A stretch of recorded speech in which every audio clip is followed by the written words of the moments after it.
And welcome back. It is officially the first coaches show of the 2025-26 school year. I'm Kevin Kyzar, the Sports Information Coordinator here at Co-Lin. Joining me first is our head men's soccer coach, JT Coward. Coach, thanks for joining me. Absolutely. And Coach, obviously we're going to talk about the game last week. You got off to a good start to start the season, won that one 2-0, went on the road against Wallace State over in Huntsville, Alabama. Talk about what you liked out of your team, what you saw, and how good it was to get a clean sheet in that season opener. Yeah, so was a little unsure of what to expect from them. It's their first year as a program, but they actually, looking at the roster, they have a ton of international students coming over. So it was actually a decent lineup. But no, it was good to finally, it was our first official game. It was good to finally get out there and play against someone other than ourselves. But no, it was good. We were off to a little bit of a shaky start to the first 15 minutes, but then once we settled in, we took control of the game and were able to get a goal right before halftime and kind of settle down in the second half.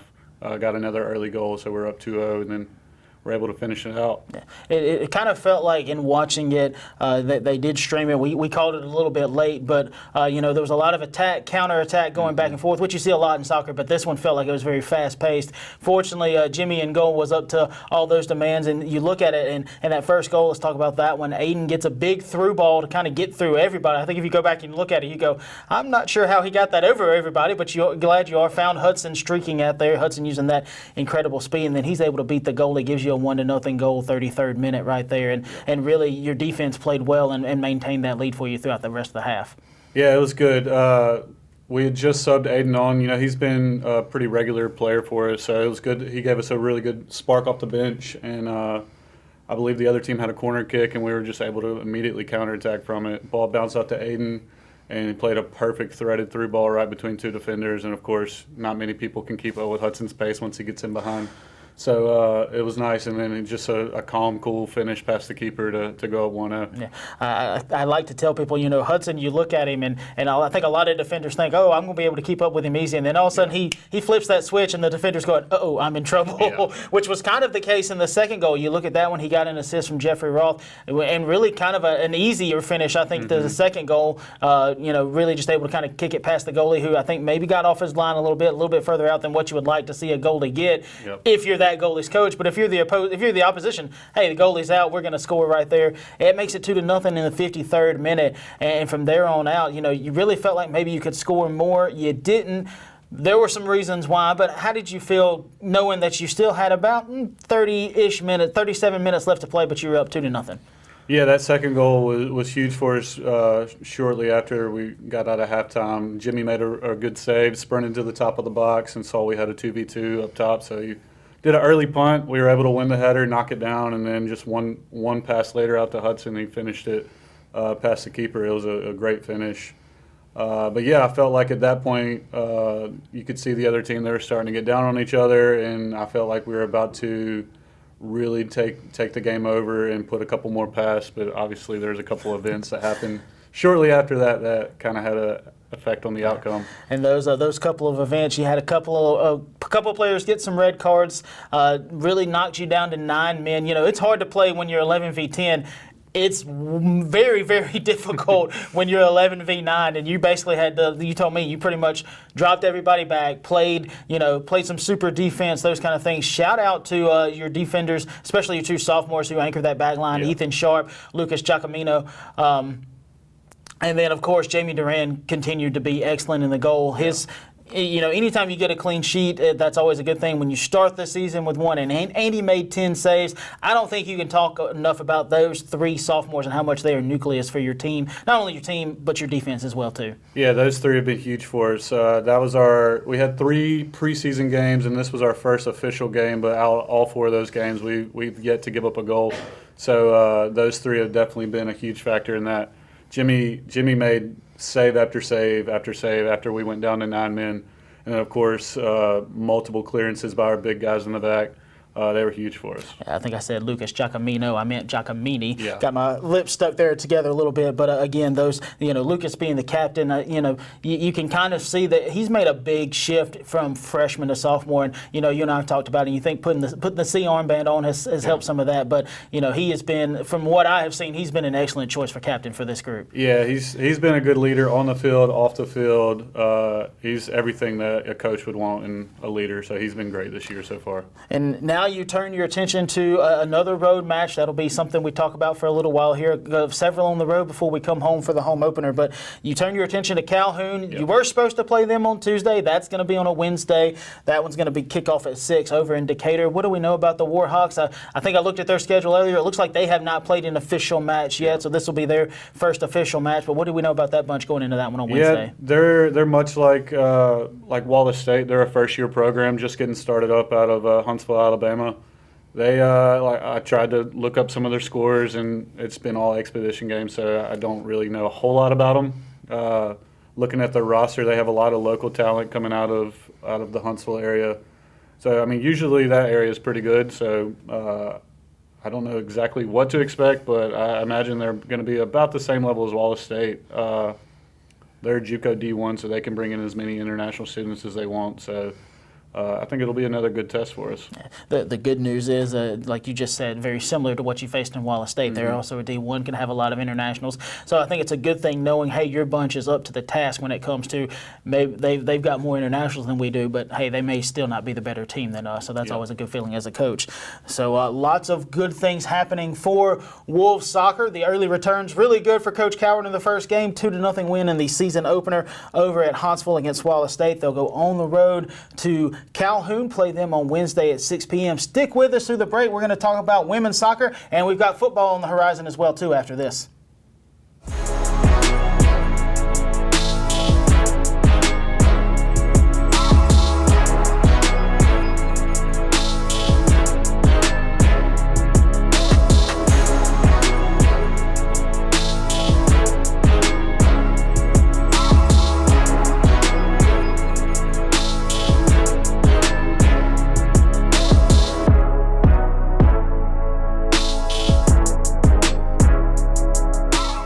Welcome back in. Thanks for sticking with us through the break. And joining me now is our head women's soccer coach, Joe Joe Tharp. Coach, thanks for joining me. Yeah, sure. Happy to be here. And Coach, obviously, we got to go back a little ways. Back a little bit over a week ago, you went on the road over to Southwest, had your season opener, took a tough 1-0 loss. What did you like, what you saw out of your team, your thoughts overall on that matchup as well, too? Well, overall, I think honestly, I think we played pretty well.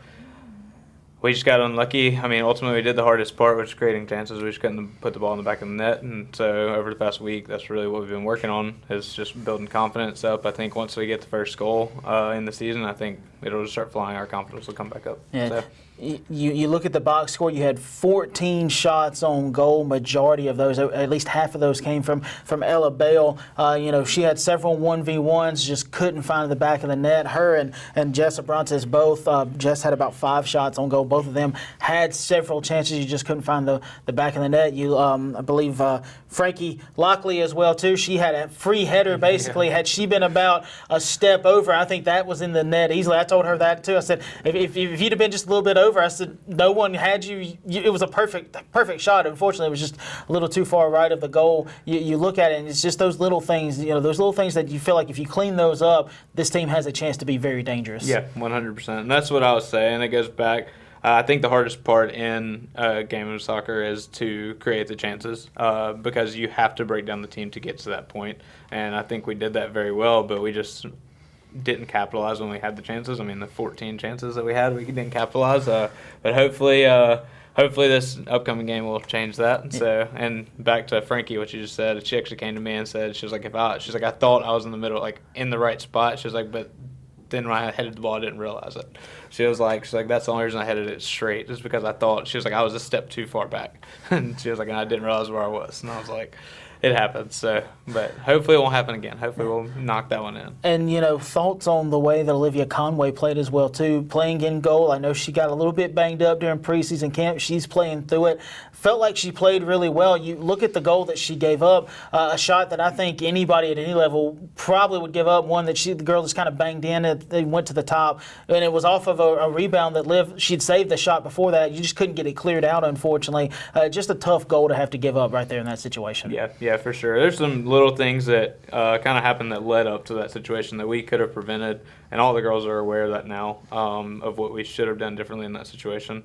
And Liv, she had a really good game. Southwest had a few good opportunities, but Liv came out on top most of the time. And like you said, that one really wasn't savable, honestly, by any keeper in this conference.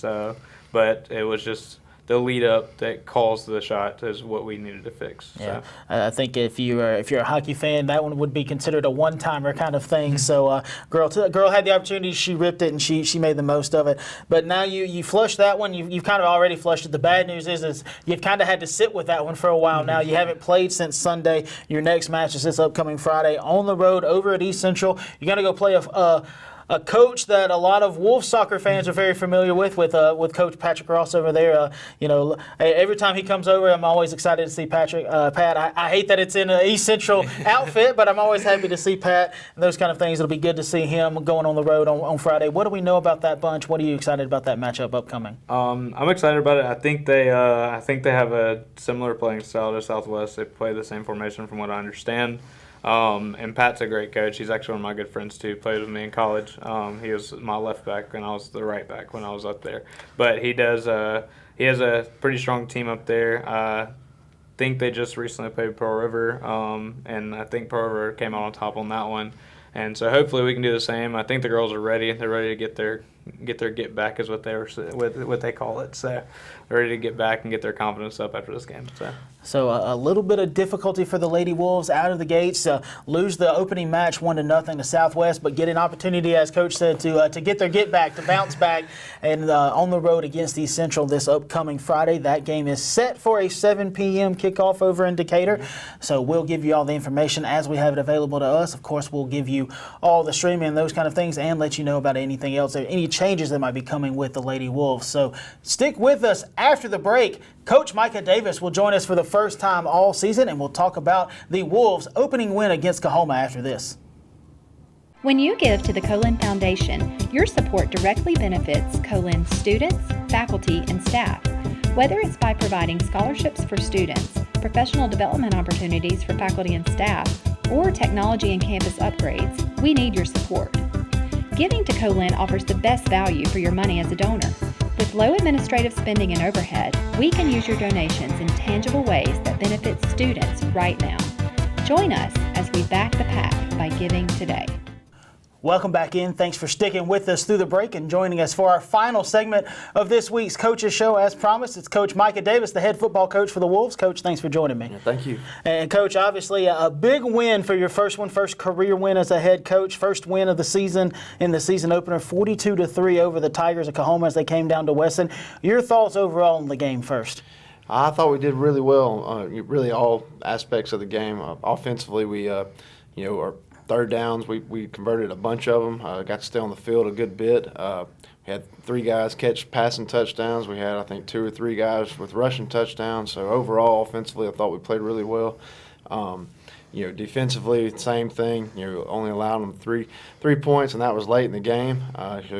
Overall, I think we played really well. And the thing that I think we got to, help ourselves with is penalties.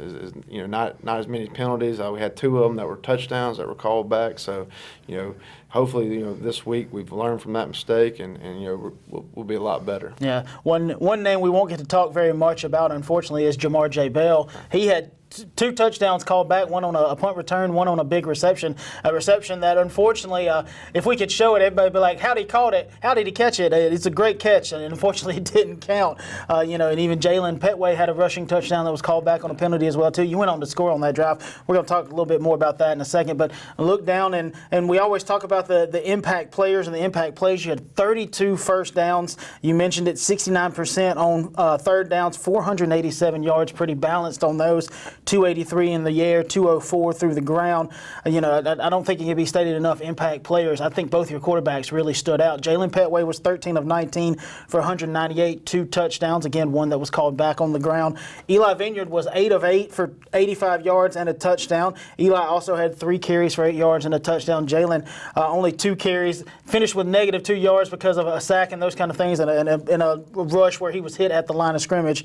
But both your quarterbacks played really well for you. Yeah, they both they executed the game plan that we had called that day.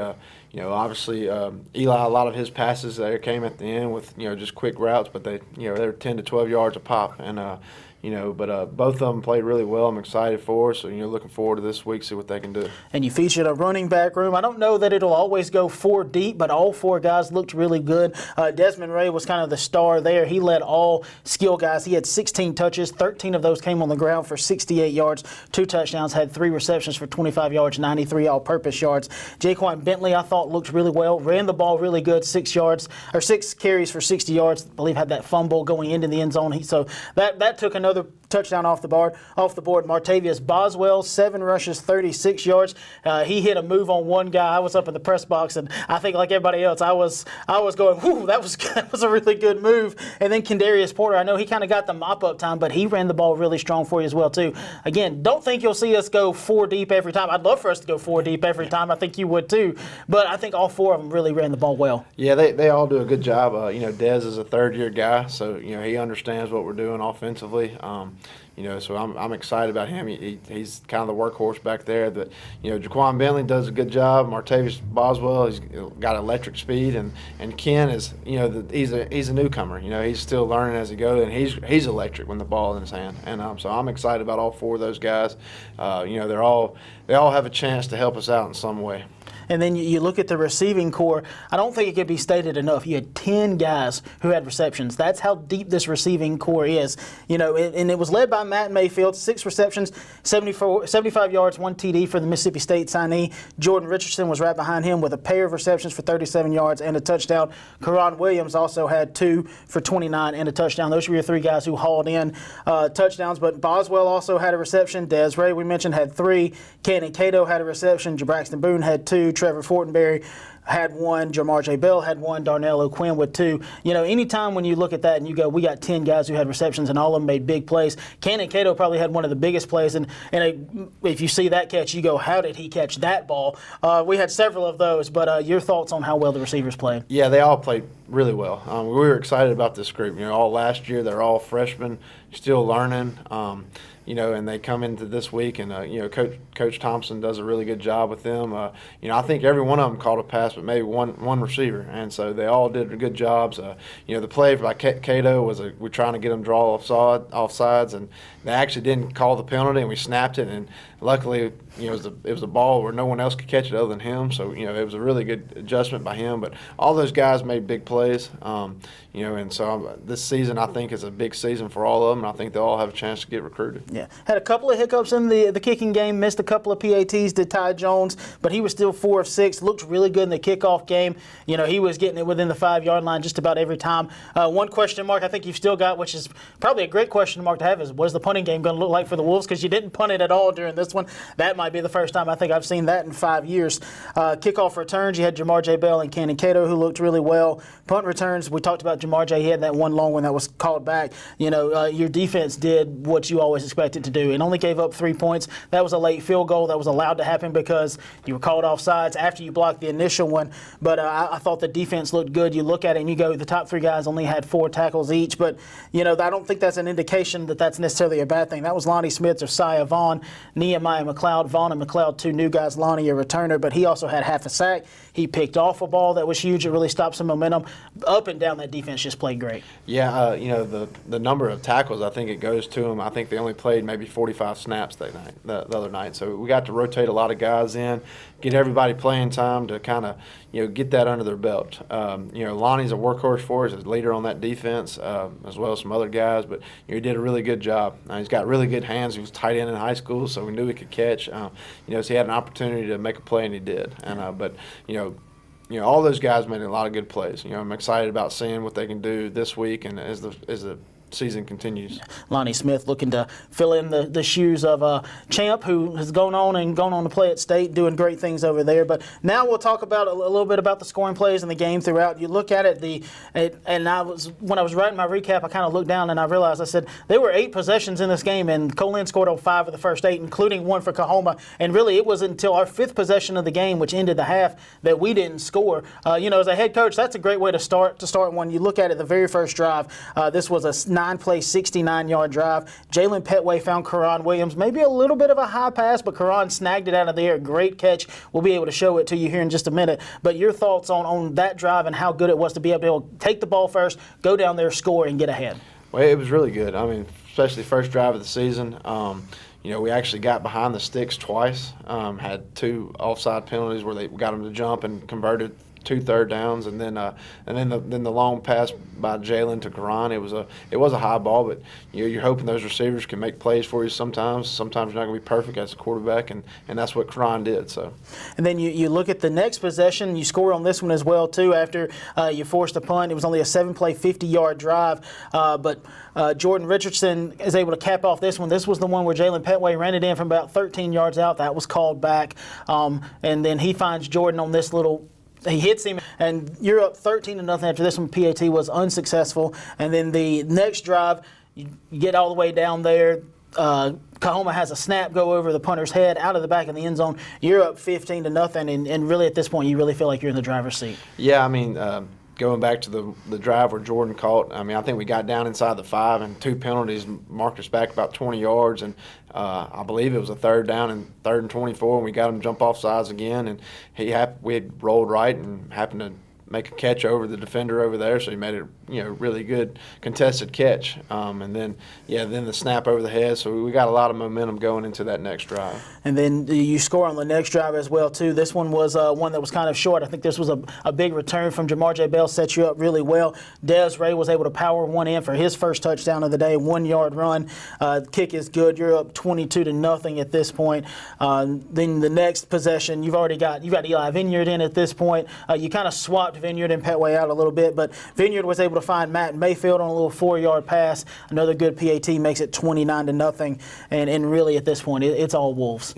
Yeah, we got to switch the quarterbacks in every 2 drives, so they were able to play a lot of the same reps the entire night. But yeah, Dez had a good run there at the end to put it in, and then come back for the next drive with Matt, and we were able to go unbalanced and throw it to him on a short screen, and got in there. The last score of the first half was Dez's second. You had a 4-yard run. Then you end the half with that possession where Jalen might have had a chance to throw it deep, didn't take it. You're okay with that, though. You're up 36-0 as you go into halftime, and at this point you're thinking, all right, we just got to score one more. We get to that running clock. What's your message to the guys going into halftime? We just couldn't let up. We still got to play a complete game. Everybody that got in had to make sure they do their job. That's the thing we teach. Finish what you start. So. And then you look in the second half. Eli Vineyard scores on a little 3-yard run. I think it was a bad snap. He was able to handle it though and able to run in there. Your thoughts on Eli really being able to handle that moment and be able to find pay dirt right there? Well, honestly, it's actually a called play. We're reading the end, and we're having a tight end wrap around, and and the guy that he's reading squeezed in, so he was able to get outside him with the lead blocker by the tight end heading that way. And then it's your 42-0. That point clock is running. As we mentioned it, Holmes kicked a 20-yard field goal. Play before that, they lined up for a 24-yard field goal. We blocked it. Don't remember who got the block, but it didn't matter because you were called for offsides. And as you mentioned it, I think the one thing that you want to look at and really clean up is the penalties. You look at it, 7 for 72 yards. You had fewer penalties, but the penalties you had hurt worse than what Kahoma had. And, a good team is going to make you pay for those penalties, or they're going to stall drives, those kind of things. So I think in one thing, that's like you said, you really want to clean that part up. Yeah, like you said, there was 3 plays I think were touchdowns that were brought back, and we definitely can't have that. We got to be able to score as many times as we get opportunities to, because it's hard to score touchdowns, and being able to capitalize on that's the big thing. And now we turn our attention to this upcoming Thursday, a little bit of a short week, if you will. Not really for your guys, because I know y'all practiced yesterday on the Labor Day holiday. But a short week for prep for media guys and those kind of people. But you get this Thursday, you bring in Holmes, comes over here, a team that feel like maybe you should have beat last year. A little bit of a sloppy game. It was really wet for most of that one. But this is a team who's coming in maybe to redeem themselves from last week. Kind of took it on the chin a little bit against Southwest. What do we know about this bunch? What are we expecting as they roll in here to Weston on Thursday? I mean, Coach Woods does a really good job. He's always done a good job. I believe they're going to come back and they're going to be ready to play. And they're a good football team, and They got a really talented quarterback on offense, and they do some really good stuff on defense as well. So I do believe they're going to be coming in ready to play, and so it should be an exciting game. A game that we mentioned as last year was really kind of a defensive battle for most of it. There were some turnovers that kind of kept us in it. They were able to pounce on some of those turnovers as well too that we had. So looking forward to a hard-fought match between the Wolves and the Bulldogs. A Bulldogs team that, if memory serves me right, was undefeated up until the last couple of weeks. The last season was really in the driver's seat in the North. But lots of good things happening for Co-Lin football. Again, they start off with a big 42-3 win over Kahoma. And then they will host Holmes this Thursday, 6:30 p.m. kickoff. Adam Northern, Kyle Brett will be on the call on the stream. We'll give you all the information as we have it available. And, of course, if there are any kind of weather delays or anything like that, we'll let you know as well, too. Coach, thanks for joining us. We look forward to talking to you next week and hopefully talking about another win. That'll wrap it up this week. Again, football at home on Thursday, men's soccer on the road on Wednesday, women's soccer on the road on Friday as well, too. Men at Calhoun, women at East Central. I'm Kevin Kyzar, Sports Information Coordinator here at Co-Lin. Thanks for tuning in, and we'll talk to you next week.